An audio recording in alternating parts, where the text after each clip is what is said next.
वंदे मातरम की जिस भावना ने देश की आजादी का जंग लड़ा, उत्तर दक्षिण पूर्व पश्चिम पूरा देश एक स्वर से वंदे मातरम बोल के आगे बढ़ा। फिर से एक बार अवसर है, आओ हम सब मिल के चले, देश को साथ लेके चले। आजादी के दीवानों ने जो सपने देखे थे, उन सपनों को पूरा करने के लिए वंदे मातरम 150 हम सबकी प्रेरणा बने, हम सबकी ऊर्जा बने और देश आत्मनिर्भर बने। 2047 में विकसित भारत बना करके हम रहे, इस संकल्प को दोहराने के लिए ये वंदे मातरम हमारे लिए एक बहुत बड़ा अवसर है। आदरणीय अध्यक्ष जी, दादा तबीयत तो ठीक है ना? नहीं, कभी कभी इस उम्र में हो जाता है। आदरणीय अध्यक्ष जी, वंदे मातरम की इस यात्रा की शुरुआत बंकिम चंद्र जी ने 1875 में की थी और गीत ऐसे समय लिखा गया था जब 1857 के स्वातंत्र संग्राम के बाद अंग्रेज सल्तनत बौखलाई हुई थी, भारत पर भांति भांति के दबाव डाल रही थी, भांति भांति के जुल्म कर रही थी और भारत के लोगों को मजबूर किया जा रहा था अंग्रेजों के द्वारा। और उस समय उनका जो राष्ट्रीय गीत था, गॉड सेव द क्वीन, इसको भारत में घर घर पहुंचाने का एक षड्यंत्र चल रहा था। ऐसे समय बंकिम दा ने चुनौती दी और ईंट का जवाब पत्थर से दिया और उसमें से वंदे मातरम का जन्म हुआ।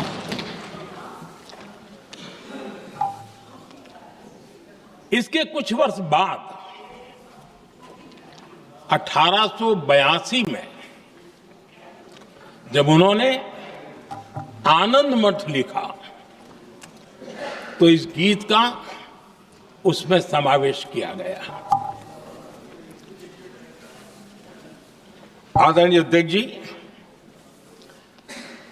वंदे मातरम ने उस विचार को पुनर्जीवित किया था जो हजारों वर्ष से भारत की रग रग में रचा बसा था। उसी भाव को, उसी संस्कारों को, उसी संस्कृति को, उसी परंपरा को उन्होंने बहुत ही उत्तम शब्दों में, उत्तम भाव के साथ वंदे मातरम के रूप में हम सबको बहुत बड़ी सौगात दी थी। वंदे मातरम ये सिर्फ केवल राजनीतिक आजादी की लड़ाई का मंत्र नहीं था। सिर्फ हम अंग्रेज जाए और हम खड़े हो जाए, अपने राह पर चले, इतने मात्र तक वंदे मातरम प्रेरित नहीं करता था, उससे कहीं आगे था। आजादी की लड़ाई इस मातृभूमि को मुक्त कराने का भी जंग था, अपनी मां भारती को उन बेड़ियों से मुक्ति दिलाने का एक पवित्र जंग था। और वंदे मातरम की पृष्ठभूमि हम देखें, उसके संस्कार सरिता देखें, तो हमारे यहां वेद काल से एक बात बार बार हमारे सामने आई है। जब वंदे मातरम कहते हैं तो वही वेद काल की बात हमें याद आती है। वेद काल से कहा गया है माता भूमि ही पुत्रो अहम पृथिव्याः, अर्थात ये भूमि मेरी माता है और मैं पृथ्वी का पुत्र हूं।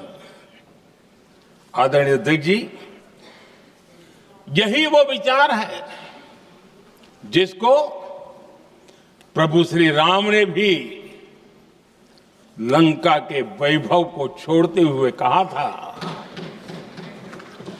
जननी जन्मभूमिश्च स्वर्गादपि गरीयसी।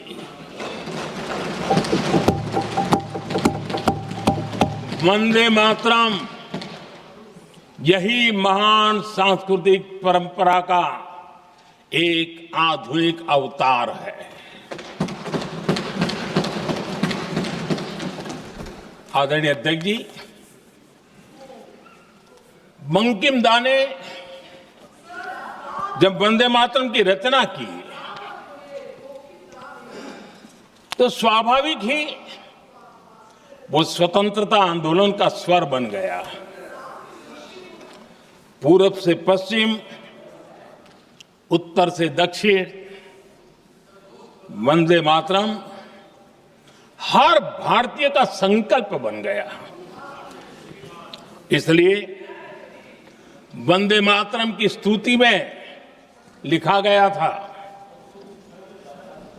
मातृभूमि स्वतंत्रता की वेदिका पर मदोमय, मातृभूमि स्वतंत्रता की वेदिका पर मोदमय, स्वार्थ का बलिदान है यह शब्द है वंदे मातरम। है सजीवन मंत्र भी यह विश्व विजयी मंत्र भी, शक्ति का आह्वान है यह शब्द वंदे मातरम। उष्ण शोणित से लिखो, वक्षस्थली को चीरकर, वीर का अभिमान है यह शब्द वंदे मातरम। आदरणीय अध्यक्ष जी, कुछ दिन पूर्व जब वंदे मातरम 150 का आरंभ हो रहा था तो मैंने उस आयोजन में कहा था, वंदे मातरम हजारों वर्ष की सांस्कृतिक ऊर्जा भी थी, उसमें आजादी का जज्बा भी था और आजाद भारत का विजन भी था। अंग्रेजों के उस दौर में एक फैशन हो गई थी भारत को कमजोर, निकम्मा, आलसी, कर्महीन, इस प्रकार भारत को जितना नीचा दिखा सके ऐसी एक फैशन बन गई थी। और उसमें हमारे यहां भी जिन्होंने तैयार किए थे वो लोग भी वही भाषा बोलते थे। तब बंकिम दा ने उस हीन भावना को भी झकझोरने के लिए और सामर्थ्य का परिचय कराने के लिए वंदे मातरम के भारत के सामर्थ्यशाली स्वरूप को प्रकट करते हुए आपने लिखा था, तम ही दुर्गा दश प्रहरण धारिणी, कमला कमल दल विहारिणी, वाणी विद्या दायिनी, नमामि त्वाम नमामि कमलाम, अमलाम अतुलाम, सुजलाम सुफलाम, मातरम वंदे मातरम।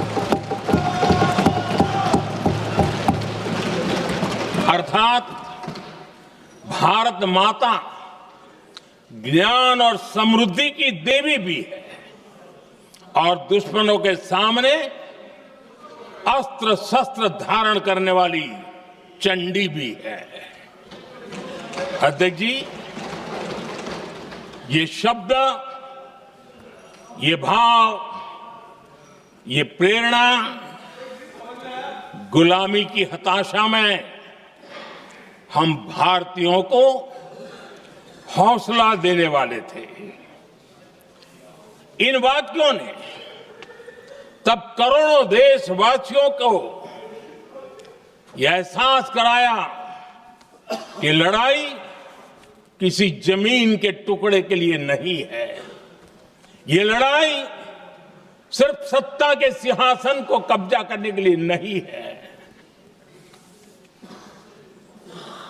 ये गुलामी की बेड़ियों को मुक्त कर हजारों साल की महान जो परंपराएं थी, महान संस्कृति, जो गौरवपूर्ण इतिहास था, उसको फिर से पुनर्जन्म कराने का संकल्प इसमें था।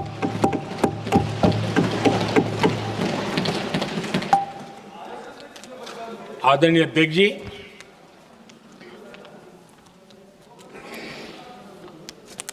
वंदे मातरम, इसका जो जन जन से जुड़ाव था, ये हमारे स्वतंत्र संग्राम की एक लंबी गाथा अभिव्यक्त होती है। आदरणीय अध्यक्ष जी, जब भी जैसे किसी नदी की चर्चा होती है, चाहे सिंधु हो, सरस्वती हो, कावेरी हो, गोदावरी हो, गंगा हो, यमुना हो, उस नदी के साथ एक सांस्कृतिक धारा प्रवाह, एक विकास यात्रा का धारा प्रवाह, एक जन जीवन की यात्रा का प्रवाह उसके साथ जुड़ जाता है।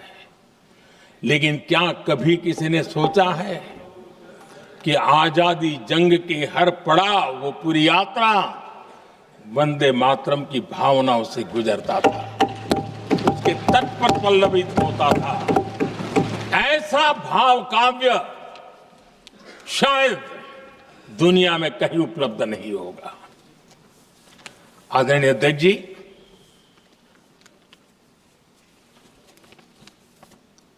अंग्रेज समझ चुके थे कि 1857 के बाद लंबे समय तक भारत में टिकना उनके लिए मुश्किल लग रहा था। और जिस प्रकार से वो अपने सपने लेकर के आए थे, तब उनको लगा कि जब